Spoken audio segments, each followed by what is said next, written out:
ഇനിയും wild card against house mates തന്നെയായിരിക്കും കേട്ടോ കളിക്കാൻ പോകുന്നത്. ഇന്ന് എനിക്ക് മസ്താനിയുടെ ആറ്റിറ്റ്യൂഡ് ഇന്നലെ തൊട്ട് ഞാൻ പറഞ്ഞിട്ടുണ്ടായിരുന്നു, വളരെ നെഗറ്റീവ് ആയിട്ടുള്ള എനിക്ക് ഫീലാണ് വന്നത്. ആ ബോഡി ലാംഗ്വേജ് ഇന്നും ആ കുട്ടിയുടെ ബോഡി ലാംഗ്വേജ് അങ്ങനെ തന്നെ കണ്ടിന്യൂ ചെയ്തിട്ടുണ്ട്, നോ ഡൗട്ട്. അതിന്റെ കൂടെ കൂടിയിട്ടുണ്ട് ലക്ഷ്മിയും കൂടി.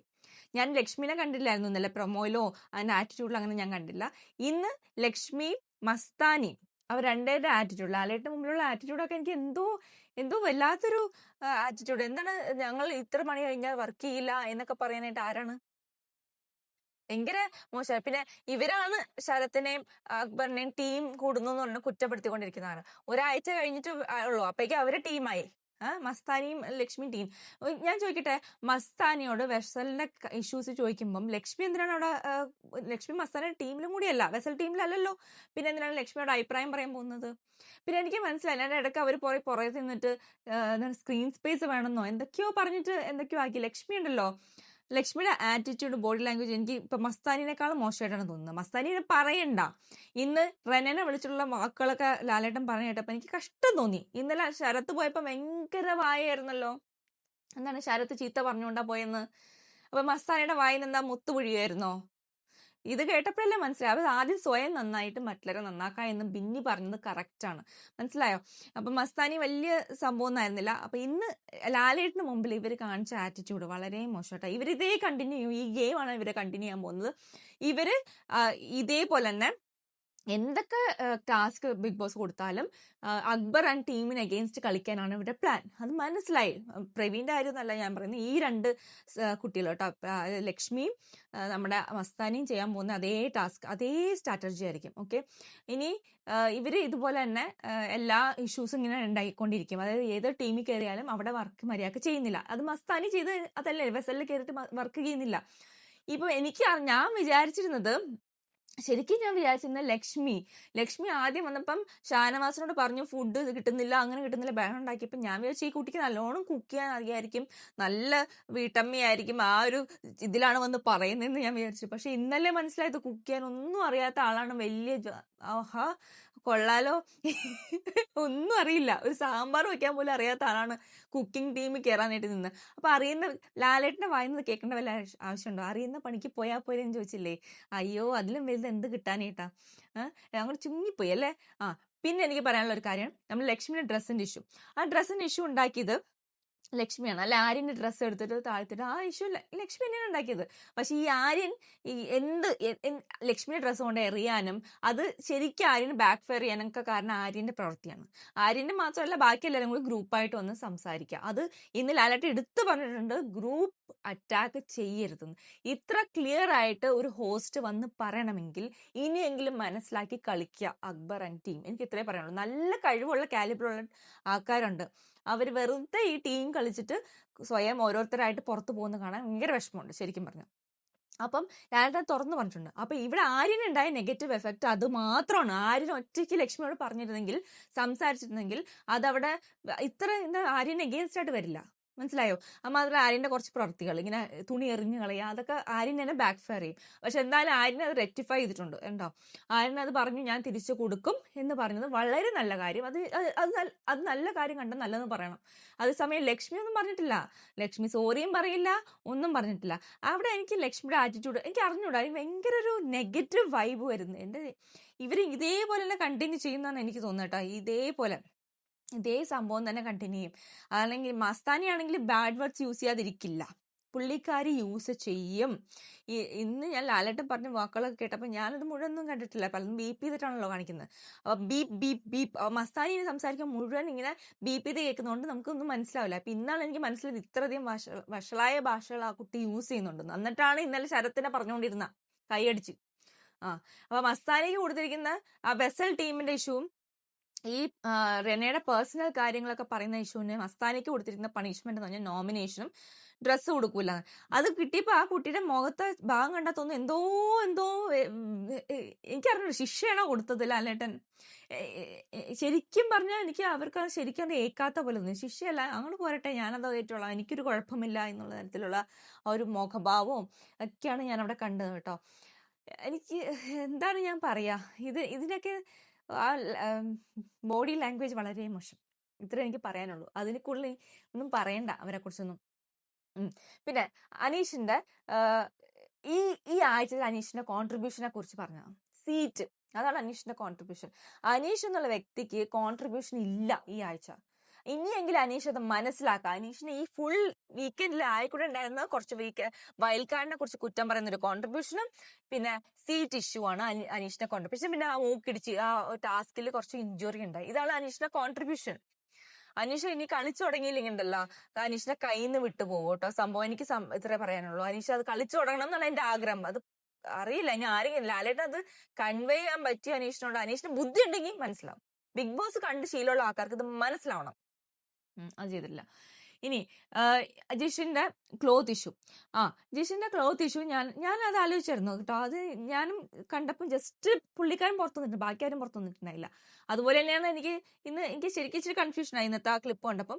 പക്ഷെ എനിക്ക് തോന്നുന്നു പുള്ളിക്കാരൻ ജസ്റ്റ് പുറത്തു വന്നിട്ടുണ്ട്. അതുകൊണ്ടാണ് ബിഗ് ബോസ് ആ ഡ്രസ്സ് കൊടുത്തു. പക്ഷെ അക്ബറിന് അത് ചെറുതായിട്ടൊന്ന് ഫീൽ ചെയ്തിട്ടുണ്ട് കേട്ടോ. കാരണം അക്ബർ അവിടെ ഒരു ഗെയിം കളിച്ചതാണ്, അത് ബാക്ക് ഫയർ ചെയ്തോന്നൊരു പേടി ആ മുഖത്ത് കാണാനുണ്ട്. ഒരു ഇറിറ്റേഷൻ, അതൊരു പണിയായോ എന്നുള്ളൊരു തോന്നല്.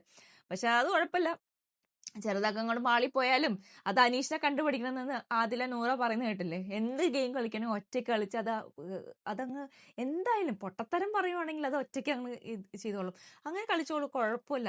അവരുടെ കൂടെ പൊട്ടത്തരം പറഞ്ഞ ആൾക്കാർ കൂടെ ഉണ്ടാവും. പക്ഷെ ഈ ഗ്രൂപ്പ് ഗെയിമും ഗ്രൂപ്പ് അറ്റാക്കും ചെയ്യുന്നേക്കാളും നല്ലതാണ് അങ്ങനെ ചെയ്യുന്നത്. അത് ആദില നൂറയ്ക്ക് ഇന്ന് മനസ്സിലായിട്ടുണ്ട്. നൂറ എസ്പെഷ്യലി പറയുന്നുണ്ട് അതിനോട് ബാഡ് വേർഡ്സ് യൂസ് ചെയ്യരുതെന്നും. വളരെ നല്ല അഡ്വൈസ് ആണ് അത്. നമ്മൾ ഫ്രണ്ട്സ് ആയാലും നമ്മുടെ പാർട്ട്ണർ ആയാലും നമുക്ക് അത് പറഞ്ഞു കൊടുക്കാം അല്ലേ. തെറ്റ് ചെയ്ത തെറ്റെന്ന് പറയാൻ പറ്റണം. അതാണ് ഫ്രണ്ട്ഷിപ്പും റിയൽ പാർട്ട്ണർഷിപ്പ് എന്നൊക്കെ പറഞ്ഞ്. അപ്പൊ അതില നൂറ് അവിടെ ചെയ്യുന്നുണ്ട്, പറഞ്ഞു കൊടുക്കുന്നുണ്ട്. ഇനി ഉണ്ടായിരുന്ന നെവിന്റെ ക്യാപ്റ്റൻസി. നെവിന്റെ ക്യാപ്റ്റൻസി വളരെ വളരെ മോശം ക്യാപ്റ്റൻസിയാണ് കേട്ടോ. എനിക്ക് സത്യം പറഞ്ഞാൽ ഷാനവാസിന്റെ ക്യാപ്റ്റൻസി മാത്രമേ എനിക്കൊരു വിധം ഓക്കെ ആയിട്ട് തോന്നിയുള്ളൂ. ശരത്തിന്റെ ക്യാപ്റ്റൻസിയും കുറച്ചൊരു ഇതായിരുന്നു. കാരണം അനുമോൾ പ്രശ്നം ഉണ്ടാക്കുന്നതുകൊണ്ട് നമുക്കത് കറക്റ്റായിട്ട് മനസ്സിലാവുന്നത്. അപ്പൊ അന്ന് അനുമോളുടെ എഗെയിൻസ്റ്റ് ആയിരുന്നല്ലോ എല്ലാവരും പോയിക്കൊണ്ടിരുന്നത്. അപ്പൊ നമുക്ക് അനുമോളുടെ സെന്റിമെന്റ്സേ പിടിക്കാൻ പറ്റത്തുള്ളൂ. ശരത്തിനേക്കാളും വഷളായിരുന്നു ഇന്ന് നെവിന്റെ ക്യാപ്റ്റൻസി. വഷളായിരുന്നു. ആര്യമിനും മോശമായിരുന്നു, അത് പറയണ്ട. നെവിനും മോശമായിരുന്നു. നെവിന്റെ മെയിൻ പ്രോബ്ലം എന്ന് പറഞ്ഞാൽ എന്ത് പ്രോബ്ലത്തിന്റെ കാരണം നെവിനായിരുന്നു. അവിടെ കിച്ചണിൽ ഫുഡ് ഉണ്ടാക്കുന്ന കാര്യം അനുമോളിൽ എപ്പോഴും പ്രശ്നം ഉണ്ടാക്കുന്ന നെവിൻ അറിയാം. പിന്നെ അനുമോൾ എന്തിനാ കിച്ചൺ ടീമിൽ എടുത്തിട്ട് അത് ആരുടെ ചോദിക്കുന്നുണ്ട്. ഫുഡ് നന്നായിട്ട് ഉണ്ടാക്കുന്നുണ്ടാണോ? എന്നിട്ട് ദോശ പ്രശ്നം ഉണ്ടാക്കിയതോ? ദോശയുടെ പ്രശ്നം, ദോശ കൊടുക്കാത്ത കാര്യം അവിടെ നന്നായിട്ട് എടുത്ത് പറഞ്ഞു. കറക്റ്റായിട്ട് ആ കാര്യങ്ങൾ പോയിന്റായിട്ട് പറഞ്ഞിട്ടുണ്ട്. പക്ഷെ ലാലേട്ടൻ കൂടുതലായിട്ട് അനുമോളോട് ചോദിച്ചിട്ടില്ല. കാരണം പുള്ളിക്കാരി ഇന്ന് ഫുൾ ഔട്ട് ഓഫ് ഇതാണ് കേട്ടോ. കാരണം ഇന്നലത്തെ ആ ഒരു ഡോസ് കഴിഞ്ഞ ശേഷം അതിന്റെ ഹാങ് ഓവറിൽ ഇരിക്കുവാണ്. അത് കണ്ടാൽ മനസ്സിലാവും. അതുകൊണ്ടായിരിക്കും ടീം അധികം അതിലേക്ക് സ്ട്രെസ് ചെയ്യാനെന്ന് എനിക്ക് തോന്നുന്നു. പക്ഷെ എന്നാലും പറയേണ്ട കാര്യങ്ങൾ പറഞ്ഞിട്ടുണ്ട്. അത് പ്രേക്ഷകർക്ക് എത്തിയിട്ടുണ്ടാവും എന്ന് എനിക്ക് തോന്നുന്നു. അപ്പൊ എല്ലാവർക്കും മനസ്സിലായി അതെന്താ സംഭവം. പിന്നെ മസ്താനിയുടെ ഇഷ്യൂ ആണ് പറഞ്ഞത്. മസ്താനിയുടെ അനുമോളുടെ ദോഷ പ്രശ്നം മാത്രമല്ല, ഒരു കാര്യം കൂടി പറഞ്ഞു. നമ്മുടെ ക്യാപ്റ്റൻസിയിൽ ഒരു സംഭവം ഉണ്ടായിരുന്നല്ല, നെവീൻ ക്യാപ്റ്റൻ ആയിരിക്കുമ്പം നമ്മുടെ വൈൽഡ് കാർഡ് എൻട്രീനെ ഭയങ്കരമായിട്ട് സഹായിച്ചിട്ടുണ്ട്. എസ്പെഷ്യലി ബിന്നിയുടെ ടാസ്കിൽ, ബിന്നി നെവിനും കൂടെ പോയ ടാസ്കിൽ എനിക്ക് തോന്നി രണ്ടുപേരും അത്ര നന്നായിട്ട് ചെയ്തില്ല എന്നാണ് എനിക്ക് ഫീൽ ചെയ്തത്. പക്ഷെ നെവിനും ശരിക്കും ചെയ്യാൻ പറ്റുമായിരുന്നു നല്ലോണം. പുള്ളിക്കാരൻ ക്രിക്കറ്റാണ്, അങ്ങനെ സ്ട്രേറ്റ് ഫോർവേഡ് ഒന്നുമല്ലല്ലോ. ഇപ്പൊ നമുക്ക് നല്ലോണം ഗെയിം കളിക്കാൻ അറിയാവുന്നതാണല്ലോ. പക്ഷെ അന്നേരം പുള്ളിക്കാരൻ ആരുടെ ഫേവറായിട്ട് നിന്നു? വൈൽഡ് കാർഡിന്റെ ഫേവറായിട്ട് നിന്നു എന്ന് ബിന്നി പറയുന്നു. അപ്പൊ ശരിയായിരിക്കാം. അപ്പം അത് കഴിഞ്ഞിട്ടുള്ള ടാസ്കിലൊക്കെ പുള്ളിക്കാരൻ വൈൽഡ് കാർഡിന്റെ ഫേവറായിട്ട് തന്നെ നിന്നത്. അത് എന്തുകൊണ്ടെന്നുള്ളതാണ് ഡൗട്ട്. അത് എന്തുകൊണ്ടായിരിക്കും മിക്കവാറും നമ്മൾ ഇന്നലെ കണ്ട ആൾക്കാരോടെ കൂടണമെങ്കിൽ ഒന്നാമത്തെ അവരുടെ സപ്പോർട്ട് ഉണ്ടാവും, അവരുടെ ഇൻഫോർമേഷൻ കിട്ടും. പിന്നെ അനുമോള് സപ്പോർട്ട് ഉണ്ടെന്ന് അറിയാം. അപ്പൊ അങ്ങോട്ട് ചാഞ്ഞു, അത്രയേ ഉള്ളൂ. അത് നിവിന്റെ ഗെയിമാണ്. അത് ഗെയിമാണെന്നുള്ളത് എനിക്കറിയാം, ഗെയിം തന്നെയാണ്. പക്ഷെ അത് നിവിന് എത്രത്തോളം ബാക്ക് ഫയർ ചെയ്യുന്ന അറിയില്ല കേട്ടോ. ഇനി അടുത്ത 2-3 ആഴ്ചയിൽ ഇരിക്കും അത് എങ്ങനെ പുറത്തു വരുന്നു എന്നുള്ളത്. പിന്നെ ഉണ്ടായിരുന്ന സംഭവം എന്ന് വെച്ചാല് നമ്മുടെ ജിസിലിന് പ്ലാസ്റ്റിക് എന്ന് വിളിച്ച സംഭവം ഉണ്ടായിരുന്നു. എനിക്കത് മസ്താനിയിലേക്ക് വരുമ്പോൾ ഞാൻ പറയാം. മസ്താനി വെസൽ ഇഷ്യൂ ഉണ്ടായിരുന്നല്ലോ. മസ്താനി വെസൽ ഇഷ്യൂ കുറേയൊക്കെ സോൾവ് ചെയ്യാൻ പറ്റിയിട്ടുണ്ടെന്ന് ഞാൻ അറ്റ്ലീസ്റ്റ്. പക്ഷെ എന്നാൽ അവർ ഭയങ്കര അഡമന്റ് ആയിരുന്നു കേട്ടോ. ലക്ഷ്മിയും മസ്താനിയും ഭയങ്കര അഡമന്റ് ആയിട്ട് നിൽപ്പുണ്ടായിരുന്നു. ഞങ്ങൾ കഴുകില്ല, ഞങ്ങൾ ഇന്ന സമയത്ത് കഴുകുള്ളൂ, ഞങ്ങൾ രാവിലെ എനിക്ക് കഴുകിയാനേ. പക്ഷെ രാവിലെ എനിക്ക് കഴുകിയാനേ എന്ന് പറഞ്ഞില്ലല്ലോ. അങ്ങനെ പറഞ്ഞിട്ടുണ്ടെങ്കിൽ ആ ഇഷ്യൂ അത്ര ഉണ്ടാവുമായിരുന്നോ? നിങ്ങൾ കഴുകില്ല എന്ന് തന്നെയാണ് പറഞ്ഞിട്ടുള്ളത്. അതും മസ്താനിയുടെ വെസലിന്റെ ഇഷ്യൂവിന് ലക്ഷ്മിക്ക് ഒന്നും പറയേണ്ട ഒരു ആവശ്യമേ ഇല്ല. പക്ഷെ അവിടെ പണിഷ്മെന്റ് കൊടുത്തിട്ടും പുള്ളിക്കാരിക്ക് അതൊന്നും വലിയ കാര്യമായിട്ട് തോന്നിയിട്ടുണ്ട് എനിക്ക് തോന്നുന്നില്ല. ഇനി അനുമോളെ ജിസിലിന് പ്ലാസ്റ്റിക് എന്ന് വിളിക്കുന്ന സംഭവം, അത് എനിക്ക് അറിഞ്ഞൂടെ ഈ മസ്താനിയാണ് അനുമോൾക്ക് എല്ലാ പ്രശ്നം ഉണ്ടാക്കാൻ പോകുന്നത് കേട്ടോ. അനുമോൾക്ക് ഈ മസ്താനി കൂട്ടുകെട്ട് ബാക്ക് ഫയർ ചെയ്യും. എന്റെ വാക്ക് എടുത്തോ. ഈ കൂട്ടുകെട്ട് കൊണ്ട് തന്നെ അനുമോൾക്ക് കുറേ ബാക്ക് ഫയർ ചെയ്യും. അനുമോൾ ഇപ്പൊ കുറേ ഇരുന്ന് പറഞ്ഞു കൊടുത്തിട്ടുണ്ടാവും. അതൊക്കെ ഇങ്ങനെ മസ്താനിയുടെ വായിൽ നിന്ന് ഇങ്ങനെ മൊഴിഞ്ഞോണ്ടിരിക്കും അനുമോൾക്ക് ബാക്ക് ഫയർ ചെയ്യാനായിട്ട്. അപ്പൊ ഇന്ന് പ്ലാസ്റ്റിക് എന്നുള്ള കാര്യം പറഞ്ഞ കാര്യമൊക്കെ എന്തിനാണ്? അതൊക്കെ വളരെ മോശമാണ് കേട്ടോ അനുമോളെ. ഒരാളെ പ്ലാസ്റ്റിക് അവർക്ക് ഇഷ്ടമുള്ള പോലെ ചെയ്തോട്ടെ. പ്ലാസ്റ്റിക് സർജറി ചെയ്യുന്ന എത്രയോ ആക്ട്രസസ് ഒക്കെ ഉണ്ട്. നിങ്ങൾക്ക് പറ്റുമെങ്കിൽ നിങ്ങളും ചെയ്തോളൂ. പക്ഷെ നിങ്ങൾക്ക് വേണ്ടെങ്കിൽ വേണ്ട. ചെയ്യാൻ പറ്റുന്നവർ ചെയ്തോട്ടെ, ഇഷ്ടമുള്ളവർ ചെയ്തോട്ടെ. അത് നമ്മൾ ക്വസ്റ്റ്യൻ ചെയ്യേണ്ട, നമ്മൾ അതിന് അഭിപ്രായം പറയാൻ നിൽക്കുന്നത് നല്ലതല്ല. അത്രയേ ഉള്ളൂ. അത് പണ്ടത്തെ ജനറേഷനിലൊക്കെ ആൾക്കാർ ഇങ്ങനെ പറഞ്ഞിരുന്നു. പക്ഷെ എല്ലാവരും ചെയ്യും. ആക്ട്രസും ഒക്കെ എന്താ ചെയ്യാത്തത്? ആരാണ് നോസ് ജോബും അതും ഇതും ഒക്കെ ചെയ്യാത്തത്? ജോ ലൈനും ശരിയാക്കലൊക്കെ ആരാ ചെയ്യാത്തത്? എല്ലാവരും ചെയ്തിട്ടുണ്ട്. അപ്പോൾ ഒരു പ്രായം കഴിയുമ്പോൾ ചിലപ്പോൾ കുറെ ആൾക്കാർ ചെയ്യുന്നുണ്ടാവും. അത് ചെയ്തോട്ടെ. അവരുടെ ഇൻഡസ്ട്രിയിൽ നിൽക്കാൻ വേണ്ടിയിട്ട് സർവൈവ് ചെയ്യാൻ പലരും ചെയ്യും. That's their profession. Let them do what they want to. അതിൽ നമ്മളൊന്നും ഇങ്ങനെ പറയേണ്ട കാര്യമില്ല. പുള്ളിക്കാരി സൂപ്പർ മോഡലാണ്. ഓക്കെ, അവർ finally at the stage they should look good. That's what they. അതാണ് അവരുടെ മെയിൻ കാര്യം. ഇനി അനുമോൾ ശൈത്യ പോയപ്പോൾ ഭയങ്കര കരച്ചില്. എൻ്റെ ദൈവമേ, ശൈത്യം അനുമോൾ എന്തിനാണ് ഇത്ര കരയുന്നത്? ഇത്ര ദിവസം ആ കുട്ടീനെ പറഞ്ഞ ഞാൻ ചോദിക്കട്ടെ, ബോയ് ഫ്രണ്ട് ഇഷ്യൂ മസ്താനിയ പറഞ്ഞെന്ന് അനുമോൾക്ക് മനസ്സിലാക്കി കഴിഞ്ഞ ശേഷം അനുമോൾ ജസ്റ്റ് ശൈത്യയോട് പറഞ്ഞോ, സോറി ഇടി, ഞാൻ അറിയാതെ നിന്നെ പറഞ്ഞു പോയി ആ കാര്യത്തിൽ നിന്ന്? പറഞ്ഞില്ലല്ലോ. പോവാൻ നേരത്ത് ഭയങ്കര കണ്ണീരും എനിക്ക് അറിഞ്ഞൂടാ കേട്ടോ. എനിക്ക് ആ കുട്ടി ഭയങ്കര സിൻസിയർ ആയിട്ട് തോന്നുന്നുണ്ടോ? ഇല്ല. കാരണം ഇന്നലത്തെ എപ്പിസോഡിൽ ലാലേട്ടൻ നിർത്തിപ്പൊരിച്ചപ്പോഴും ഒരു കണ്ണുനീര് പോലും, ഒരു ഇമോഷണൽ ഫീലിംഗ് പോലും, അല്ലെങ്കിൽ ഒന്ന് ചോദ്യം ചെയ്ത കരയുന്ന അനുമോള്, ഒരു ഫോട്ടോ കൊത്തിച്ച കരയുന്ന അനുമോൾക്ക് ഇന്നലെ ഒരു കുഴപ്പമില്ലാതെ എന്റെ പൊന്നെ കല്ല് പോലെ നിൽക്കുന്നുണ്ടായിരുന്നല്ലോ. കല്ല് പോലെ. ഇന്ന് അപ്പൊ എനിക്ക് ആ കുട്ടി എനിക്ക് അറിയുന്ന ഒരു കാര്യത്തിൽ എനിക്ക് വിശ്വാസം തോന്നാറില്ല. അത് എൻ്റെ അഭിപ്രായമാണ് കേട്ടോ, എൻ്റെ തോന്നലാണ്. അത് വിശ്വാസം തോന്നുന്നില്ല. കാരണം വെച്ചാൽ ഇന്നലത്തെ ആ കുട്ടിയുടെ ആറ്റിറ്റ്യൂഡും ആ ബോഡി ലാംഗ്വേജ് കണ്ടാൽ മനസ്സിലാവും നമുക്ക്. നമ്മൾ പൊട്ടന്മാരാണോ? നമ്മളൊന്നും വിഡ്ഢികളല്ല. അതും ഇനി അനുമോളുടെ കരച്ചിൽ ആറ്റിറ്റ്യൂഡും നമ്മൾ ചെറിയ ചെറിയ കാര്യത്തിന് ഇനി കരഞ്ഞുകൊണ്ടിരിക്കും. വലിയ ആനക്കാരും ഉണ്ടായി കരഞ്ഞിട്ടില്ല. ചെറിയ ചെറിയ കാര്യത്തിന് കരയും. കരച്ചിൽ വരും, കണ്ണുനീര് തുറക്കുന്നു. ഇത് ഇനി അത് ഓഡിയൻസിന്റെ അടുത്ത് പോകുന്ന എനിക്ക് തോന്നുന്നില്ല കേട്ടോ. ബുദ്ധിയുള്ളവർക്ക് മനസ്സിലാവും ഇതൊരു കണ്ടന്റിന് വേണ്ടി മാത്രം പുള്ളിക്കാരി ചെയ്യുന്നതാണെന്ന്. അത് കിട്ടി, അത് അവൾ കണ്ടന്റ് ആക്കാൻ വേണ്ടിയിട്ട് കരഞ്ഞു, കെട്ടിപ്പിടിച്ചു, അതൊക്കെ ചെയ്തു. എന്തായാലും ശൈത്യയുടെ ഗെയിം ശരിക്കും പറഞ്ഞാൽ ശൈത്യ ഒറ്റയ്ക്ക് കളിച്ചിരുന്നെങ്കിൽ ശൈത്യക്ക് നല്ലോണം മുകളിലോട്ട് പോകാൻ. ഒരു ഗ്രൂപ്പിന്റെ തണലിലോ ഒരാളുടെ അടിയിലോ അങ്ങനെ ഫ്രണ്ട്ഷിപ്പും ഒരുപാടൊന്നും ഡീപ്പായിട്ടൊന്നും വരുത്തിയിട്ട് കാര്യമില്ല. ബിഗ് ബോസ് പോലത്തെ ഷോയിലും നടക്കില്ല. അത് മനസ്സിലാക്കുക എല്ലാവരും. ആരും ആരുടെ ഫ്രണ്ട് അല്ല അവിടെ. എല്ലാവരും അങ്ങോട്ടും ഇങ്ങോട്ടും ബാക്ക് ഫയർ ചെയ്യുന്ന ആൾക്കാരാണ്. ബാക്കിൽ നിന്ന് കുത്തും, അത് ഉറപ്പാണ്. അത് ശൈത്യക്ക് മാത്രമുള്ള പേരല്ല, ആ ബിഗ് ബോസ് ഹൗസ് മൊത്തം അങ്ങനെയാണ്. അപ്പം ശൈത്യക്ക് എന്തായാലും അതൊരു നഷ്ടമായി എന്നാണ് ഞാൻ പറയുള്ളൂ. നന്നായിട്ട് കളിച്ച് മുന്നോട്ട് പോവാമായിരുന്നു. അതെന്തായാലും പറ്റിയില്ല ആ കുട്ടിക്ക്. അപ്പം അത് പോകേണ്ടി വന്നു. അപ്പം ഇത്രയൊക്കെ ഉള്ളൂ. ഇതാണ് മെയിൻ ആയിട്ട് നടന്നിട്ടുള്ള സംഭവങ്ങൾ. ഇതിൽ എനിക്ക് ഏറ്റവും നെഗറ്റീവായിട്ട് തോന്നിയിട്ടുള്ള 2 ആൾക്കാരാണ്. നമ്മുടെ ആരാണ്, മസ്താനിയും ലക്ഷ്മിയും. ഇന്നലെ വരെ മസ്താനിയുടെ ലാംഗ്വേജ് എനിക്ക് കാണാൻ പറ്റില്ല. ഇന്ന് ഞാൻ ലക്ഷ്മിനെയും കണ്ടു. അയ്യോ ഒരു രക്ഷയില്ല കേട്ടോ. ആ കുട്ടി ഭയങ്കര ഇവരെന്തൊക്കെയോ വിചാരിച്ചു വന്നിട്ടുണ്ട്. ഇവരുടെ ഒറ്റ പ്ലാനുള്ളൂ, അക്ബറിന് അഗെയിൻസ്റ്റ് ഗെയിം കളിക്കുക. അതാണ് അവരുടെ പ്ലാൻ. അതാണ് അൾട്ടിമേറ്റ് ഗോൾ, അവരുടെ ഗോൾ.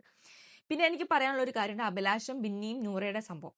അഭിലാഷിന് ഇന്ന് സ്ക്രീൻ സ്പേസ് കൊടുക്കാൻ ലാലേട്ടൻ ക്വസ്റ്റ്യൻ ചോദിച്ചായിരുന്നു. അറിയോ, എന്താണ് അഭിലാഷൻ എന്തെങ്കിലും തോന്നുന്നുണ്ടോ, കിട്ടണമായിരുന്നു തോന്നിയോ എന്ന്? അവിടെ അഭിലാഷ് എന്തുകൊണ്ട് പറഞ്ഞില്ല എനിക്ക് വേണമായിരുന്നു? അവരോടൊക്കെ പറയുന്നുണ്ടായിരുന്നല്ലോ എനിക്ക് കിട്ടണമായിരുന്നു എന്ന്.